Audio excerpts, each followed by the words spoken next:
Estamos en el seminario del aniversario de la gesta de Malvinas y contamos con el honor de haber escuchado muy atentamente una impresionante exposición de un veterano de guerra de Malvinas, quien ha volado en combate, el comodoro Gerardo Isaac.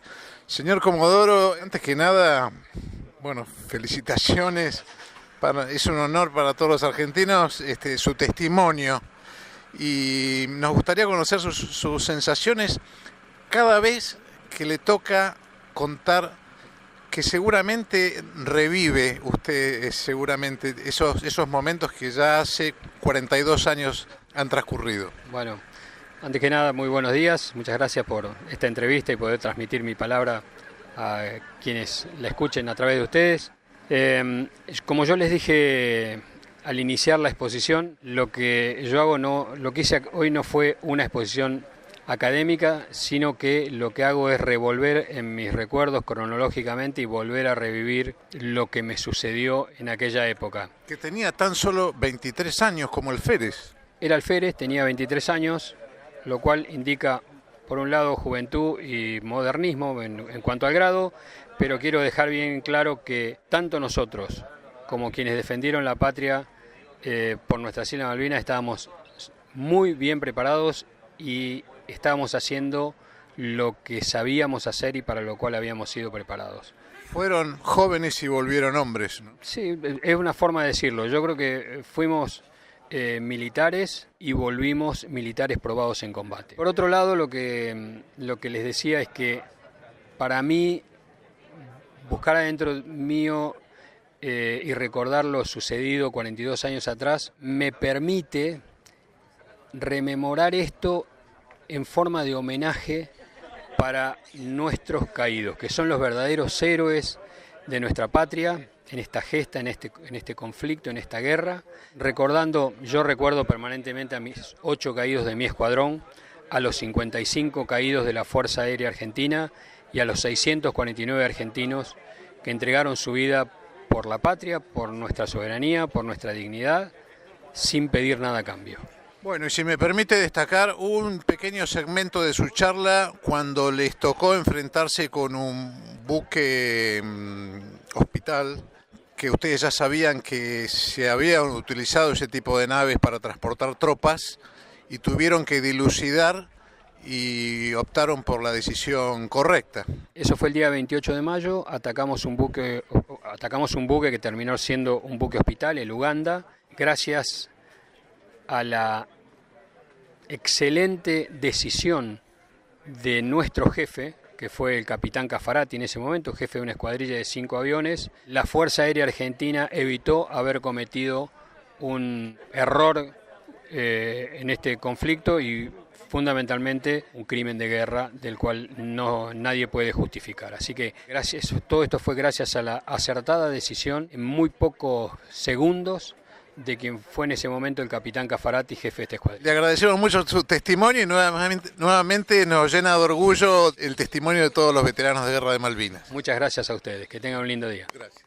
Estamos en las instalaciones del Instituto de Inteligencia de las Fuerzas Armadas en el curso del la segunda jornada del seminario sobre la gesta de Malvinas. Tenemos el gusto y el honor de contar con un veterano de guerra de Malvinas, que es el señor capitán de navío Juan José Membrana.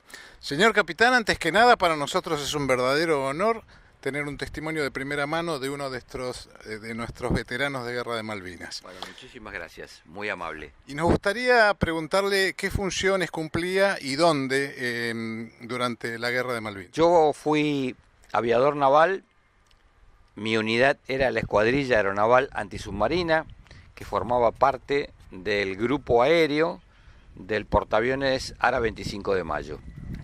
Mi función era ser comandante de una de las aeronaves de la escuadrilla y mi escuadrilla tuvo el honor de volar desde el día 28 de marzo hasta el día 14 de junio de manera ininterrumpida, cumpliendo 3 misiones de vuelo diarias y ocupando aproximadamente 1000 horas de vuelo en esos 74 días de operaciones continuadas. Esto era en el portaaviones 25 de mayo.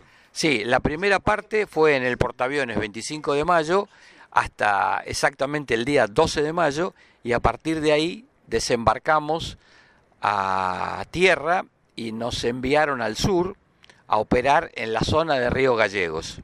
Y tengo entendido que usted también estaba en las operaciones antisubmarinas. Exactamente, nosotros, la escuadrilla operó en el doble rol, exploración antisuperficie desde el portaaviones y tareas de protección antisubmarina para la fuerza naval que se había desplegado en el Atlántico Sur en ese momento. ¿Y cuándo fue que avistaron directamente a las fuerzas enemigas?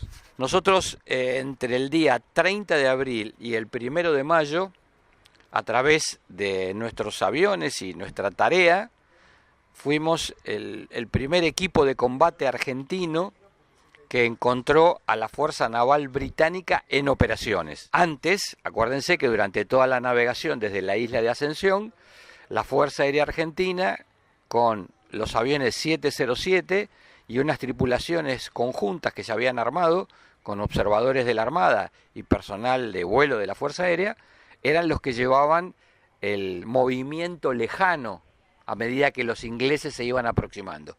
Eso se termina el día 28 de abril, cuando se le dan las alarmas a través de comunicados internacionales de que cualquier avión que se acercara iba a ser derribado. Entonces nosotros tuvimos la oportunidad de poder desarrollar unas técnicas de aproximación que se llaman bajo lóbulo, con unos sensores especiales que se le colocaron al avión, y poder encontrar el día 1 de mayo a la 1:30 de la tarde a la Fuerza de Tarea Británica en operaciones. Una pregunta un poco, si se quiere, que va a los sentimientos. ¿Qué sintió en ese momento cuando usted se encontró que tenía enfrente al enemigo? Bueno, las tripulaciones de la escuadrilla se venían preparando desde hacía ya un tiempo y lo que nos sentimos fue con una gran responsabilidad para poder cumplir con la misión. Y por supuesto, tomábamos todos los recaudos posibles para evadir la detección. O sea, nuestra gran defensa era que el enemigo no nos encontrara primero. Ese era el gran tema. ¿Y se les presentó algún desafío en particular en sus funciones? Bueno, hubo un tema muy importante que fue cuando salimos del portaaviones, que era nuestra base madre, y desembarcamos y fuimos a operar a Río Gallegos. A nosotros nos habían asignado la vieja pista de la estación aeronaval, que hubo que reconstruirla completo, desde la torre de control hasta la pista, el combustible, las comunicaciones. Un pequeño desafío. Un gran desafío para la escuadrilla porque lo tuvimos que hacer todos nosotros. ¿Y cómo anduvo esa reconstrucción? Anduvo muy bien porque operamos de día, de noche, con mala condición meteorológica, sin inconvenientes, hasta el 14 de junio, digamos, 3 vuelos diarios. Bueno, así que bien, fue una buena operación. Sí, la verdad que sí, que fue una muy buena operación. Bueno, capitán, sé que hay muchos oficiales y suboficiales que lo están esperando para su disertación, así que antes que nada le agradecemos su deferencia de habernos atendido y felicitaciones nuevamente y un agradecimiento por sus operaciones en Malvinas. Bueno, muchísimas gracias. Yo lo que quiero dejarle como enseñanza, lo más importante es, primero, estudiar mucho. Y segundo, trabajar en conjunto.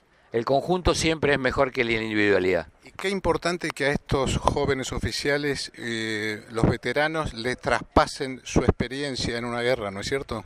Creo que es la función que tenemos todos los veteranos, convertirnos en la voz de los que no volvieron y en transmitirles la experiencia que nosotros aquilatamos hace mucho tiempo, pero hay determinadas reglas básicas que son eternas en la guerra. Y eso es lo más importante. Bueno, muchas gracias, capitán Membrana. Muy amable. En esta tercera jornada del seminario sobre la gesta de Malvinas en el Instituto de Inteligencia de las Fuerzas Armadas, estamos en compañía del coronel Esteban Carlucci, quien es veterano de guerra de Malvinas y ha combatido en la gesta de Malvinas. Coronel Esteban Carlucci, antes que nada, para nosotros es un honor contar con un testimonio de primera mano de uno de nuestros veteranos de guerra de Malvinas. Bueno, muchísimas gracias. También para mí es una satisfacción poder recibir esta entrevista y bueno, transmitirle algunas sensaciones. Qué importante transmitirle a los oficiales que seguramente usted tenía la edad que ellos tienen ahora en ese entonces, ¿no? Transmitir de primera, que reciban de primera mano de un veterano que vivió la guerra. Bueno, sí, obviamente que uno trata de transmitir esas sensaciones y algunas experiencias que ya con el tiempo, en alguna medida, van perdiendo, digamos, alguna actualidad, pero siempre hay, digamos, hechos que se han vivido, experiencias, y hay muchas cosas que se mantienen porque es importante que las generaciones nuevas tengan la vivencia de alguien que ha participado en un conflicto bélico y que le puede transmitir cosas que van más allá de lo que se estudia en un aula, digamos, ¿no? Y usted, coronel, combatió, bueno, tuvo varios combates, pero uno de los más importantes fue el del Monte Harriet, ¿no es cierto? Sí, yo estuve destinado en el Regimiento de Infantería 4 de Montecaseros Corrientes, y al regimiento le tocó combatir en dos alturas en Malvinas, en el Monte Harriet y en el Monte Dos Hermanas. Yo particularmente estuve en Monte Harriet con el jefe de regimiento, que era el teniente coronel Diego Alejandro Soria, y a mí me tocó participar en esa acción. Si quiere traer algún recuerdo de esos hechos.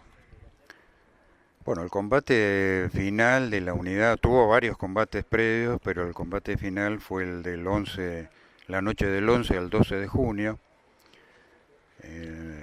momento en el cual la unidad recibió el ataque del Comando 42 de los Royal Marines ingleses. Combatimos toda la noche, habrá empezado más o menos a las 9 de la noche y terminó alrededor de las 9 de la mañana del día siguiente. 12 horas combatiendo. 12 horas durante la noche. Me imagino, yo no he tenido la oportunidad de ir me imagino la temperatura en las islas. Sí, las temperaturas eran temperaturas bajo cero, incluso esa noche nevó. Pero no le prestamos mucha atención a ese tema porque estábamos concentrados en el enemigo, concentrados en la defensa de la posición. Así que, lamentablemente la unidad hizo el mayor esfuerzo posible tratando de sostener la posición. ¿Hubo muchas bajas, coronel? Sí, hubo muchas bajas, muchos heridos, algunos muertos, y bueno, el resultado final fue un resultado triste para todos, sobre todo por el esfuerzo realizado, con la cantidad de bajas que tuvimos y obviamente el resultado final del encuentro. ¿Qué sensaciones encontradas me imagino que debe vivir un soldado ante los camaradas caídos y ante la eventual alegría de ser un sobreviviente, ¿no? Sí, es así, pero le puedo asegurar que en ese momento hay un sentimiento predominante que es el sentimiento de tristeza, el sentimiento de tristeza por los camaradas que han dejado su vida y hoy están enterrados en Malvinas, y obviamente existe ese sentimiento de frustración.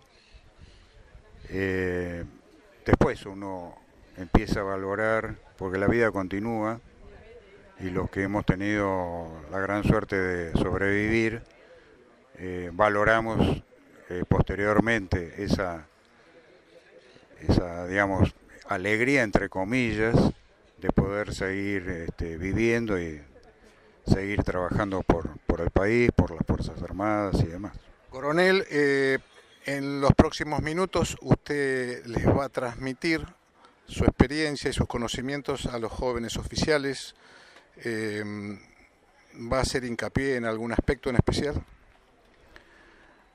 Voy a hacer hincapié en algunos aspectos que considero que todavía tienen vigencia, ¿no es cierto? Han pasado 42 años, las formas de guerra van cambiando. Y con los últimos 40 años, las cosas que han pasado en materia tecnológica, ¿no? Justamente eso iba a decir, la tecnología ha avanzado enormemente Entonces, hoy tenemos en desarrollo en el mundo conflictos que uno lo ve por televisión, ve los videos en las plataformas sociales y uno ve cómo se aplica tecnología que en aquella época nosotros no tuvimos. Pero siempre hay algunos aspectos que se pueden resaltar, así que voy a hacer referencia a algunos de ellos con los alumnos. ¿Usted cree que la tecnología, la revolución tecnológica, sobre todo en las comunicaciones, ha cambiado también el espíritu de la guerra? No creo que haya cambiado el espíritu de la guerra. Lo que sí cambia son los procedimientos que uno tiene que emplear para el desarrollo de las operaciones. Ahora el espíritu, la voluntad de lucha y los principios que el soldado tiene que tener para actuar, eso se va a mantener. Eso es quizás lo más importante. No sé si es lo más importante, pero es muy importante el espíritu de lucha que tiene que tener el soldado. Bueno, coronel, no le sacamos más tiempo y le agradecemos mucho esta pequeña entrevista y nuevamente para nosotros es un honor poder agradecerle personalmente todo lo que ha hecho por el país. Bueno, muchísimas gracias a ustedes. Gracias por esta oportunidad.